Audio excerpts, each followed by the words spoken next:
All right, we have 3 more presenters for this session on new innovations.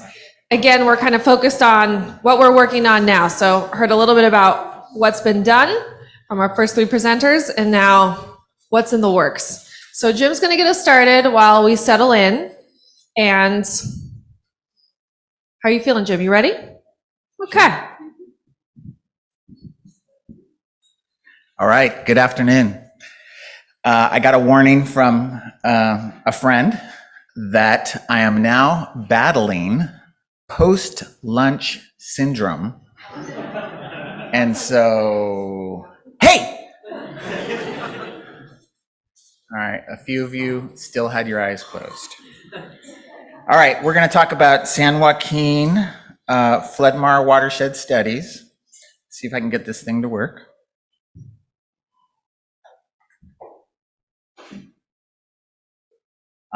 There it goes. Okay, it's got a little delay. Aisha, thanks for working out these issues for me. Okay, I'm going to talk about San Joaquin Flood-Mar Watershed Studies. This is an effort from Department of Water Resources. It's a result of the Climate Resilience Portfolio. It's an action in there. And we're specifically doing 2 things. We're assessing climate change vulnerability. So we're going to try and put some numbers on what are the consequences of climate change. And then we're also assessing adaptation performance, specifically related to Flood-Mar and at the watershed scale. All right, and we have a team. How is we have a team. And I thought just for fun to give you all some perspective, for those who are in some way supporting the team, that includes you, Sean, or on the technical team, go ahead and raise your hand. Okay, so you see, we've got a lot of folks, a lot of experts contributing to what we're doing. And I will say that this group is all the great things of a good team. They're creative, they're thoughtful, they're problem solving, they're passionate, they're innovative, persistent, motivated, and thoughtful. And I think if you get to see some of the results, you'll realize the incredible job that they've done at illustrating. And what we're trying to illustrate is it's a good transition for us to make now. We're trying to illustrate how would we do Flood-Mar if we had time to advance plan it and implement it in smart ways. So this is what the watershed studies are trying to do. So we're moving a little bit away from the emergency response concept and into how would we do this if we planned it and we wanted to accomplish lots of important things. So that's what I'm going to talk about a little bit. I also recognize that folks here in the room, some of you have seen watershed studies presentations before. Others of you are new. I'm going to move through the introductory stuff quickly so I can get to some results. And then hopefully you'll get a sense of what we're learning and where we're going. So the studies are proceeding in 2 phases. The first is the pilot phase, Merced Watershed Study, and that's complete. Our analytics are done. We're in process of getting through the publication effort at Department of Water Resources. And after that, since we've completed the studies, we've been given additional funding to do 5 watershed studies in the San Joaquin. So we're now looking at Calaveras, Stanislaus, Tuolumne, Merced, and Upper San Joaquin, which includes Chowchilla and Fresno rivers also.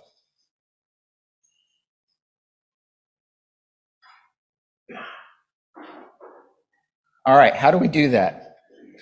So we have an integrated headwater to groundwater tool set. And these are the 9 models that we used in the Merced study. And I would suggest there's actually a 10th. The 10th is our climate model. The climate model allows us to look at and assess climate vulnerability specifically. But we've got a couple of hydrologic models, rainfall runoff models. We've got a reservoir operations model. We've got the groundwater recharge assessment tool by Sustainable Conservation, which is a really important tool. And then we've got a groundwater model. And then we've got some flood models also, because we're interested in looking at multi-sector solutions. And so one of our ambitions is to really be able to speak to 3 water management sectors. And those are flood, water supply, and ecosystems. And as we've progressed, we've realized that we have some other kind of communities that we also want to be able to speak to. And the intent is that we get to a point where we can create a shared understanding and a shared sense of where a particular watershed is at in those 3 water management sectors. But then we also recognize that there's these other communities that are really important to be able to speak to as well and engage in the conversation. And so we need to have models that can speak in an informed way to folks like reservoir operators and irrigation districts and farmers. And so the tool set is built to do that communication. GSAs, the Forecast Informed Reservoir Operations Community. And I'll talk some more about that. SIGMA and our SIGMO office. Central Valley Flood Protection Plan. Environmental and NGOs, and our DWR executive team. And climate scientists. And so we're trying to be able to have something, a product that can speak to all those folks.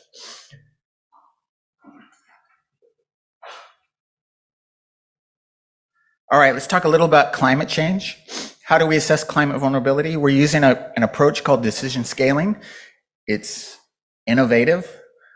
We've worked with our DWR's climate change group on this approach, and they've really helped move this along. And our team is doing some really great innovative stuff so people can have numbers more than just more rain, less snow, right? We're gonna give folks numbers so they can see what the quantitative effects are. In order to do that, we have 100-year hydrologic sequences, 30 climate scenarios. So for each scenario, we have 30 hydrologies that are run through the 10 models. So you can do the math in your head of what this effort is like. Here's an example result. This is average runoff into Lake McClure, November through March. And one of the reasons we're looking at November through March is because that's kind of the flood-mar period, and also because it's going to indicate how runoff is transitioning from later in the spring into the summer, more into the winter. So what you can see in this graphic here, these are the 30 climate conditions that we're looking at. 0 to 4 degrees Celsius increase in temperature, minus 20 to plus 30% change in precipitation. You can see as you progress from bottom left to upper right that you're having increased runoff into the reservoir, and we are uncertain about our future.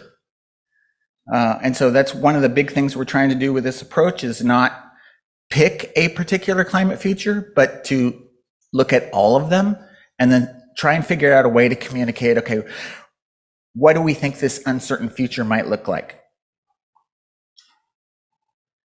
A little more on that.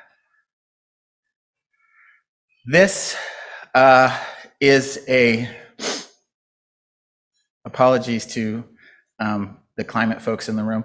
These are climate clouds for 2040 and 2070 that indicate kind of the uncertain future.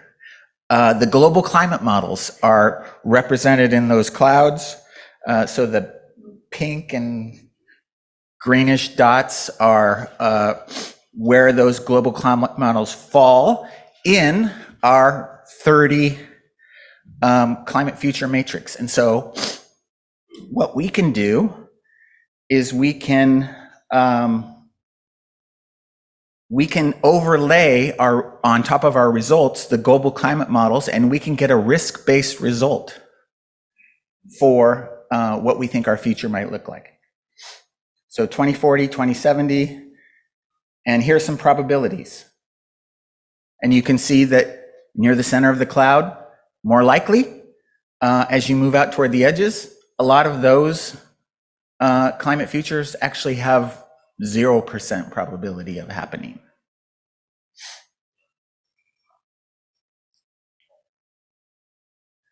This is our concept for implementation. Again, this is, what would mature versions of FloodMAR look like? And we're thinking about this in a stepwise implementation kind of pathway. What are things that could be done in the short term? What are things that could be done in what we call the medium term, level 2, and then level 3 in a longer term? And generally, the way we're assessing those are that level 1 is just recharge using high flows. And then level 2 includes reoperation of reservoirs, and level 3 includes expansion of infrastructure.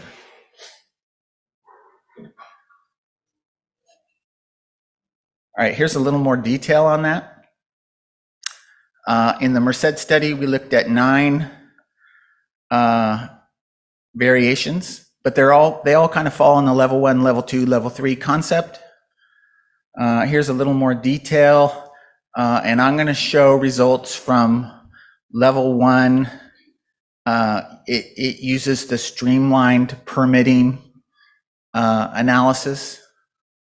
And then level 2, we're using a forecast-informed reservoir operations in combination with managed aquifer recharge. It has an ecosystem emphasis on the benefits that we're trying to provide. And then for level 3, we're adding in some infrastructure like headgate enlargement, any conveyance, bottleneck improvements, things like that. So the graphics at the bottom there are indicative of how we're modeling forecast-informed reservoir operations and what we call a hybrid operation, which is the result that we're going to look at in level 3. All right, here's some results. So with just skimming water off the river, using the 90-20 rule and putting it in the canals and letting them recharge, you get some good recharge on an ongoing basis. And so this is over a 100-year period. This is what you get when you add forecast-informed reservoir operations to that. And then this is what you get if you add in some additional infrastructure. So summary, you get about 15,000 acre feet to 20,000 acre feet with climate change, 60 to 80 with adding reservoir reoperation, and then 85 to 110 with expanding some infrastructure. All right, let's dig into a little bit more on the results. So this is a way to put the vulnerability concepts together with the adaptive performance concepts. And we're going to look at 3 metrics. We're going to look at 100-year peak flow, and then we're going to look at groundwater overdraft, and then for water supply, and then we're going to look at what is weighted usable area for salmonids. So here's some results. Currently, the Merced River controls floods really well. The dam manages peak flows really well. In fact, below the 7,300 operation target that they currently use. But a probable future, which is a median, so when you look at that climate cloud, the median result is 19,500. So no longer can they control peak flows on the Merced River completely. You're now in emergency operations. With level 1, where you're just skimming water, you get no improvement. Now, there are streams where you'll get some flood improvement. On the Merced River, not so much. You get a significant improvement if you reoperate the reservoir. Not a surprise, right?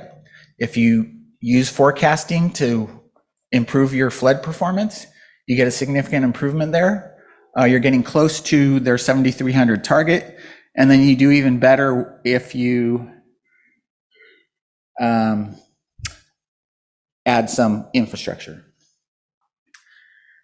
All right, so that's median performance. We can also look at a possible performance. The possible is 80% probability. So it has a 20% probability of happening using a cumulative distribution. So we're just combining our results to get these amounts. So our probable and possible futures, using those definitions, 19,500 of peak flow to 54,000 peak flow. Again, no improvement with skimming water, and significant improvements in peak flow for when you reoperate the reservoir, add some infrastructure. Water supply, these are for groundwater overdraft. Groundwater overdraft likely will increase, not quite double, probably, possibly triple the current overdraft amounts in the Merced Basin. And then you see the reductions that you get with those same scenarios. You get some good reductions in groundwater overdraft as you increase your implementation. So you get a little bit of improvement with skimming, and then you get more significant improvements with reoperating the reservoir and new facilities. This is weighted usable area, so for salmonids, and it is related to rearing. Again, we see a decrease in weighted usable area with climate change. For spawning. I said that wrong. Sorry. This is for spawning, not rearing. But we see that we're able to, you get no improvement with the skim. You get more significant improvements with the reoperation, and that's because we included actions in our reoperation that improved our flows for fish. I'm going to wrap up with this slide. We're also doing some kind of informed improvements to the system. So these are, the GRAT tool, kind of off the shelf, the way it works is it tries to maximize recharge. What the GRAT team came to us with, and our groundwater team came to us with, is you can steer this water and get specific results for specific benefit types. And so we looked at the potential of improving conditions for groundwater dependent ecosystems on the left, and improving water levels in near disadvantaged communities on the right. And what you can see is the baseline condition. You see a degrading aquifer condition for both GDEs and disadvantaged communities. But what you see over time is you see this kind of stacking of recharge water that is happening, and it's providing a benefit to those two purposes. And so what we did is we modified the GRAT tool to be able to provide that emphasis. We have a longer list of other types of benefits that we're looking at, and I'll just read those off. And they're in our modeling results. But I wanted you folks to see how we're thinking specifically about vulnerability and adaptation. So we're also looking at subsidence, getting water to subsidence areas. We're also looking at keeping water in the basin. We're also looking at shorebirds. So we're using the TNC concepts to create shorebird habitat. We're also including salmonid functional flows, and you saw one of those metrics. We're also doing some floodplain recharge concepts in some of our watershed studies upcoming on the rivers, and then a similar but different on the creeks. We're looking at potential of a thing called a flow-through basin, which is providing habitat improvements and also recharge adjacent to creeks. So I'm going to wrap it there, and thanks. And